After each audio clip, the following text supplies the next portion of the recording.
After more than 3 decades in the sky, one of America's most recognizable airlines has suddenly shut down. No warning, no flights, no customer service. So what happened to Spirit Airlines, and how did the airline that made flying cheap go completely out of business?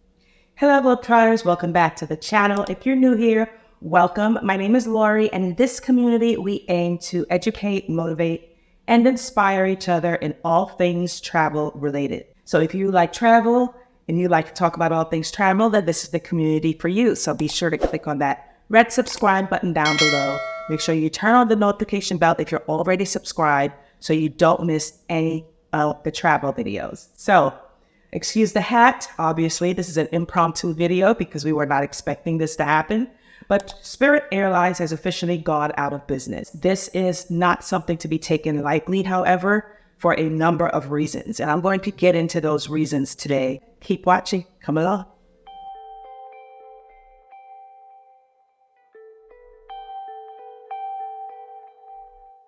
So whether you have flown Spirit or not, and personally, I have only flown Spirit once. I'm not an airline snob by any means. I've said it before. I'm going on record on my channel as saying that I am not a loyalist to any of the hotel brands. I'm not a loyalist to any of the airline brands. However, if you don't know, if you're outside of the country, perhaps Spirit is one of our low-cost brands here in the United States, along with brands like Frontier, Allegiant, Southwest, for you who may not know of these brands. Now, there are some people who only fly Delta, who only fly American, who only fly United. But regardless of that, Spirit was one of the ones that made flying accessible. Back in the days, the good old days, according to some people, air travel was a very elite activity. It was only available to those who had a ton of money. And now with all of these airlines coming into play, air travel became accessible to the average individual. And you didn't have to be a business owner, or you didn't have to be a CEO, or you didn't have to be some wealthy billionaire or millionaire in order to fly via air. You may be surprised to know that Spirit Airlines did not start as an airline at all. In fact, in 1964, it began as a trucking company. In 1983, it became Charter One Airlines, offering vacation packages.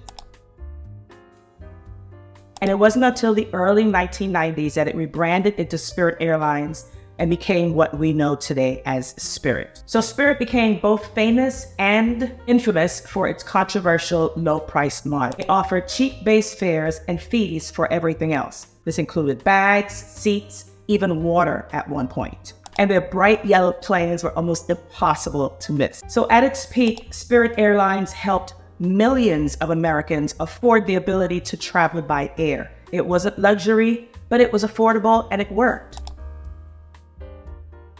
But cracks in its operations began to show. Spirit struggled with customer satisfaction issues. As a matter of fact, there are quite a few memes on the internet I'll show at the end of this video. So it had not only customer service issues, it also had frequent delays and cancellations.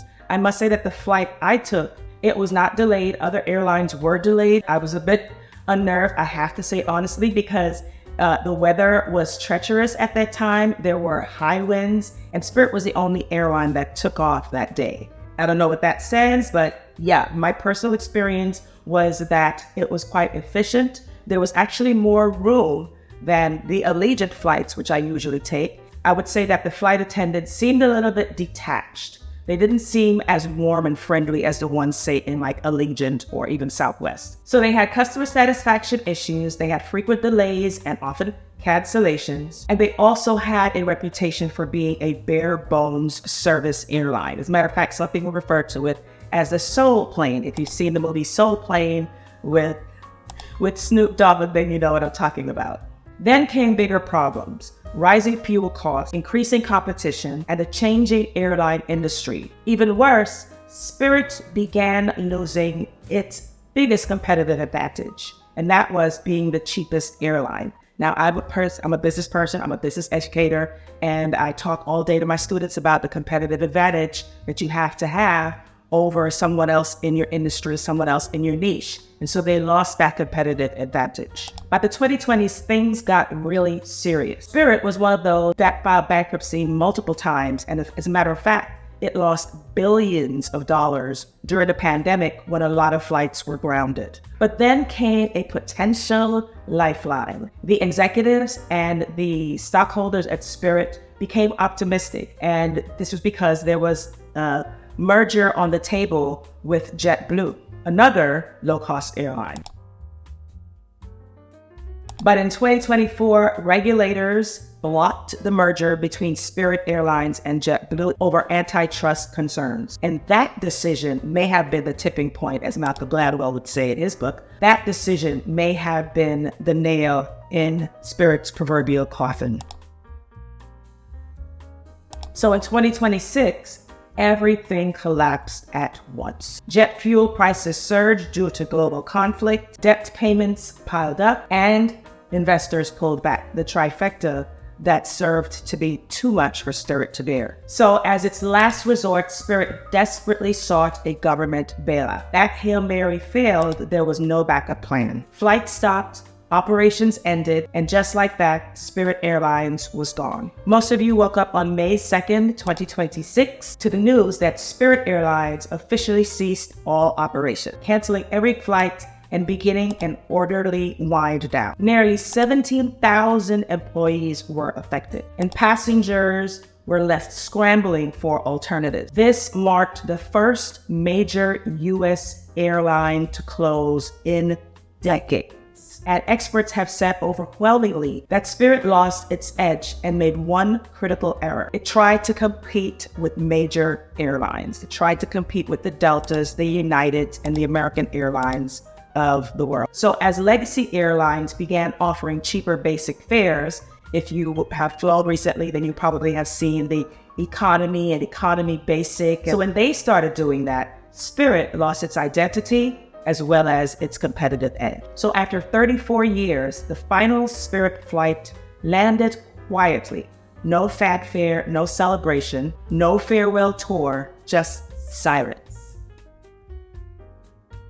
What this may mean for us is not only the domino effect of other low-cost airlines closing, but also higher ticket prices from those legacy carriers because they will have less competition. There will be less supply. I hope we're not going back to a time when flights were just for the elite. I doubt you would ever go back to that. Hopefully some of the entrepreneurs, the billionaires of America will get together and buy the inventory, buy the Spirit planes, and create a new airline that can also be a budget airline. What do you think? Have you flown Spirit? Do you think it could have been saved? Drop your thoughts in the comments down below. And if you want more breakdowns on travel, airline, and global news, make sure to subscribe. As always, be sure to value experiences over things because travel is the only thing you buy that truly makes you richer. Thank you for watching, and I'll see you in the next video. Ciao.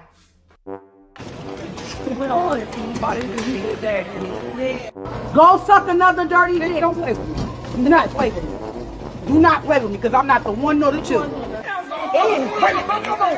Go. Okay, stop it! Hey! Hey! Don't you ready? Oh my God. Hillary. No. This is so fucking ghetto. Oh, yeah.